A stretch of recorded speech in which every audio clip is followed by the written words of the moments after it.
Chairman. I call David Cunliffe. It is a great opportunity in this stage of the debate to draw together the themes of what is in and not in this bill.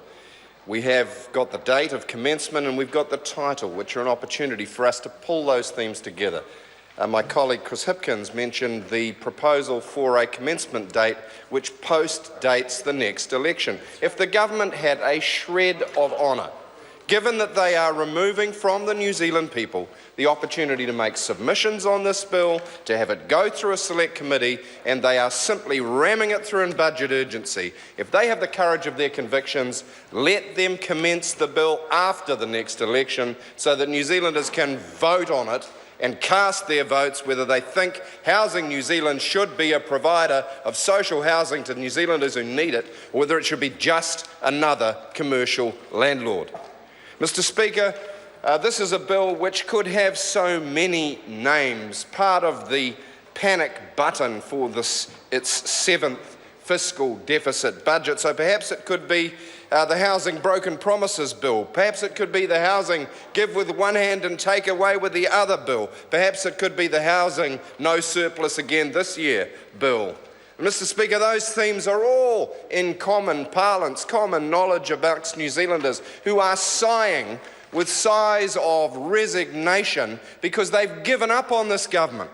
They've given up on the government having a new idea or a vision or a strategy for growing jobs and growing incomes, for making life fairer or easier for those New Zealanders who just don't have enough to get by. And my colleagues, God bless them, who do the hard work that members opposite seem too hard to find to do, my colleagues who are working with families week in, week out, who are living in cars, living overcrowded 3 and 4 families in one modest 3-bedroom Housing New Zealand home, living in garages, children not able to go to school properly or being shunted from school to school. And the cost of all of that, if you don't have a decent roof over your head, the cost of that is measured in broken lives and underachievement, and our country being the poorer for it.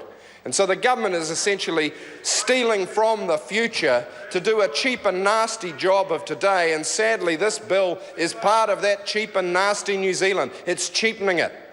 It's cheapening it by taking what was part of the envy of the world, our comprehensive welfare state, and it's carving it up and it's throwing it over to private property developers. And members opposite might smirk, who knows? Maybe some of them might be getting a cut, or maybe the party's getting a cut from some of those wealthy property interests who lobby the government uphill and down dale. Maybe that's the source of the smirking that's going on by members opposite. But I tell you what, there's no smirking going on in West Auckland, where people are crowded into unacceptable, damp, overcrowded houses, and the waiting list is getting longer and longer. And what New Zealanders are saying to us now is that it's just too hard. The only people getting a Housing Corp home are people who are mental health consumers, long-term invalids, or some very few who've been in and are in extreme poverty for years and years and years.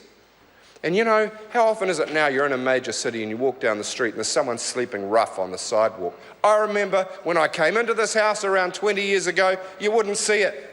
You wouldn't see much of it under a Labour-led government either. And we used to look at places like America where people sleep rough often, and we used to look down our nose and say it never happened in New Zealand. Well, it's happening now.